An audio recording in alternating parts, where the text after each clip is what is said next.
ایک دفعہ کا ذکر ہے کہ کسی شہر کا قاضی مرغی لینے بازار گیا۔ دکاندار دکان بند کر چکا تھا، وہ ایک گاہک کے لیے مرغی ذبح کر کے اس کا انتظار کر رہا تھا۔ قاضی صاحب نے کہا یہی مرغی مجھے دے دو۔ دکاندار نے کہا میں مرغی کے مالک کو کیا جواب دوں گا؟ قاضی صاحب نے کہا گاہک سے کہہ دینا مرغی اڑ گئی ہے، اگر بات بڑھے گی تو معاملہ میرے پاس ہی تو آئے گا آخرکار۔ دکاندار نے مرغی قاضی صاحب کو دے دی۔ کچھ ہی دیر میں وہ گاہک آن پہنچا جس کی مرغی تھی۔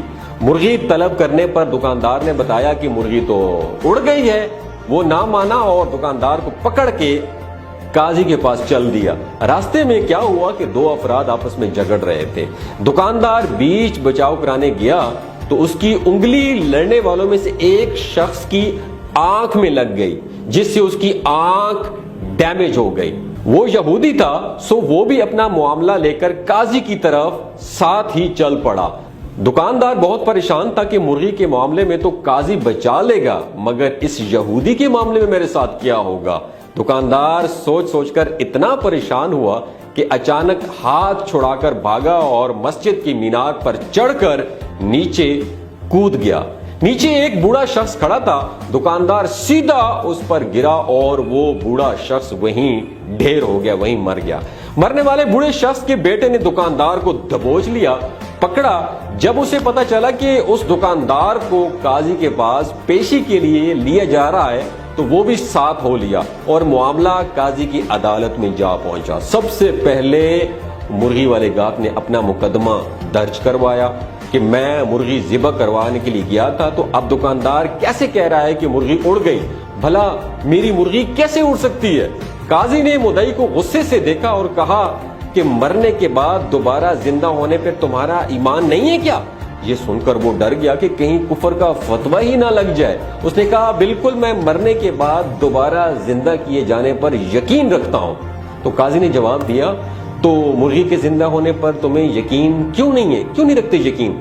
بیچارہ مرتا کیا نہ کرتا، قاضی کے سامنے فیصلہ تسلیم کرنے کے علاوہ اور کوئی چارہ بھی نہیں تھا۔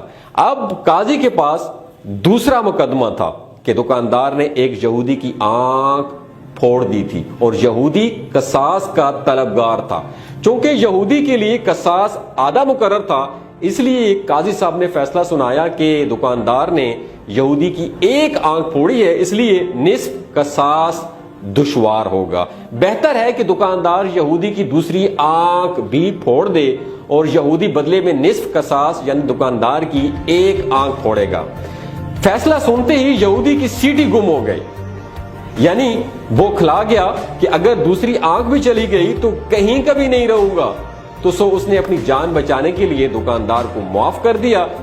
اب تیسری مقدمے کی باری آئی۔ اب تیسرے مقدمے میں بوڑھے کا بیٹا۔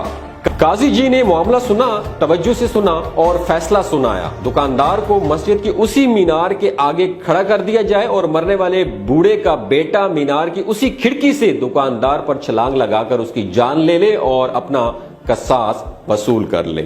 بوڑھے کے بیٹے نے کہا قاضی صاحب اگر دکاندار ذرا سا بھی ادھر ادھر ہوا تو میری تو جان چلی جائے گی۔ قاضی صاحب نے جواب دیا تمہارا باپ بھی تو ادھر ادھر ہو سکتا تھا نا۔ دوستو یہ تینوں قصے آپ نے سنے، اسے کہتے ہیں انصاف۔ بدقسمتی سے پاکستان میں بھی آج کل قاضی اسی طرح کا انصاف کر رہے ہیں۔ باقی آپ خود سمجھدار ہیں۔ اگر میری ویڈیو آپ کو اچھی لگی ہو تو اسے ضرور شیئر کیجیے گا۔ اپنا اور اپنے ساتھ جڑے رشتوں کا بہت خیال رکھیے گا۔